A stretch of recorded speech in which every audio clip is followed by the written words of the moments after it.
నమస్తే అండి. నేను అపర్ణ. భారతీయ సంస్కృతికి స్వాగతం. వైశాఖ పురాణం 20వ అధ్యాయం. నారద మహర్షి అంబరీష మహారాజుకు వైశాఖ మాస గొప్పతనాన్ని వివరిస్తూ పురుయసుడు అనే రాజు కథను ఇలా చెప్పారు. పూర్వం పాంచాల దేశంలో పుణ్యశీలుడు అనే రాజు ఉండేవాడు. ఆయన కొడుకు పేరు పురుయసుడు.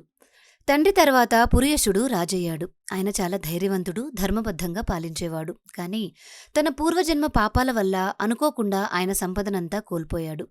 గుర్రాలు, ఏనుగులు, సైన్యం అంతా నశించిపోయాయి. చివరకు రాజ్యం కూడా శత్రువుల పాలైపోయింది.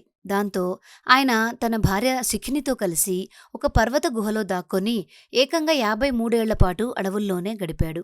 నేను మంచి వంశంలో పుట్టాను. అందర్నీ గౌరవించాను. ఎప్పుడూ దేవుడిని నమ్మాను.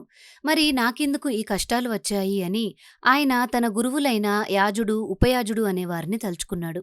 ఆయన తలుచుకోగానే ఆ మునులు అక్కడికి వచ్చారు. రాజు తన బాధను చెప్పుకోగా ఆ మునులు కాసేపు ధ్యానం చేసి ఇలా చెప్పారు. రాజా, నీ కష్టాలకు కారణం నీ పూర్వజన్మలే. 10 జన్మల క్రితం నువ్వు చాలా క్రూరమైన వేటగాడివి. నీలో ఏనాడు దయ ఉండేది కాదు. దేవుడిని నమ్మలేదు. గత జన్మలో సహ్యపర్వతం మీద ఉంటూ బాటసార్లను దోచుకుంటూ బతికావు. అడవిలో జంతువులను, పక్షులను, చివరికి పసిబిడ్డలను కూడా చంపేవాడివి. ఆ పాపం వల్లే నీకిప్పుడు సంతానం లేదు. శత్రువుల వల్ల ఈ భయం కలిగింది. మరి కిరాతుడిగా అంత పాపం చేసినవాడు ఈ జన్మలో రాజుగా ఎలా పుట్టాడు? దానికి మునులు ఒక ఆశ్చర్యకరమైన విషయం చెప్పారు. నువ్వు కిరాతుడుగా ఉన్నప్పుడు ఒకసారి అడవిలో 2 వైశ్యులను కర్షణుడు అనే మునిని చూశావు. నువ్వు వారిని అడ్డగించి ఒక వైశ్యుడిని చంపావు. రెండోవాడు భయంతో తన ధనాన్ని పొదల్లో దాచి పారిపోయాడు. కర్షణ మహాముని కూడా నీకు భయపడి పరుగెత్తి ఎండవేడికి తట్టుకోలేక స్పృహ తప్పి పడిపోయాడు. నిజానికి నువ్వు ఆ ముని మీద జాలితో సేవ చేయలేదు. ఆ వైశ్యుడు డబ్బు ఎక్కడ దాచాడో మునిని అడిగి తెలుసుకోవాలని ఆయన మొహం మీద నీళ్లు చల్లి ఆకులతో విసిరి సేద తీర్చావు. ఆయన తెలివిలోకి వచ్చాక డబ్బు ఎక్కడ ఉందో చెప్పు, లేకపోతే చంపేస్తాను అని బెదిరించావు. ఆయన ప్రాణభయంతో ఆ డబ్బున్న చోటు చూపించాడు. ఆ తర్వాత నువ్వు ఆయనకు అడవి నుండి బయటకు వెళ్లే దారి, నీళ్లు దొరికే చెరువు చూపించి ఈ మోదుగ ఆకులతో విసురుకో, చల్లగా ఉంటుంది అని ఇచ్చి పంపావు.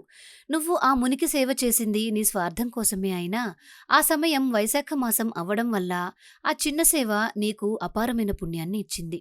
ఆ పుణ్యం వల్లే నువ్వు ఈ జన్మలో రాజవంశంలో పుట్టావు. నీ కష్టాలు తీరి పోయిన రాజ్యం మళ్లీ రావాలంటే ఇప్పుడు వైశాఖ వ్రతం చెయ్యి. ఒక ఆవును దూడతో సహా దానమివ్వు. గొడుగు దానం చెయ్యి. సూర్యోదయానికి ముందే స్నానం చేసి విష్ణువును పూజించు అని మునులు సలహా ఇచ్చి వెళ్ళిపోయారు. పురియసుడు గురువులు చెప్పినట్టే భక్తితో వైశాఖ వ్రతం దానధర్మాలు చేశాడు.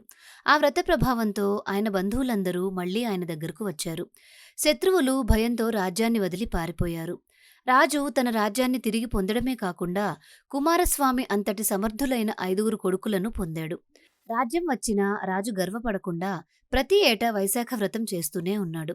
ఆయన భక్తికి మెచ్చిన శ్రీ మహావిష్ణువు వైశాఖ శుద్ధ తృతీయ అంటే అక్షయ తృతీయ నాడు లక్ష్మీదేవితో కలిసి ప్రత్యక్షమయ్యాడు. ఆ స్వామిని చూసి పురియసుడు ఆనందంతో పులకించిపోయి భక్తితో స్తుతించాడు.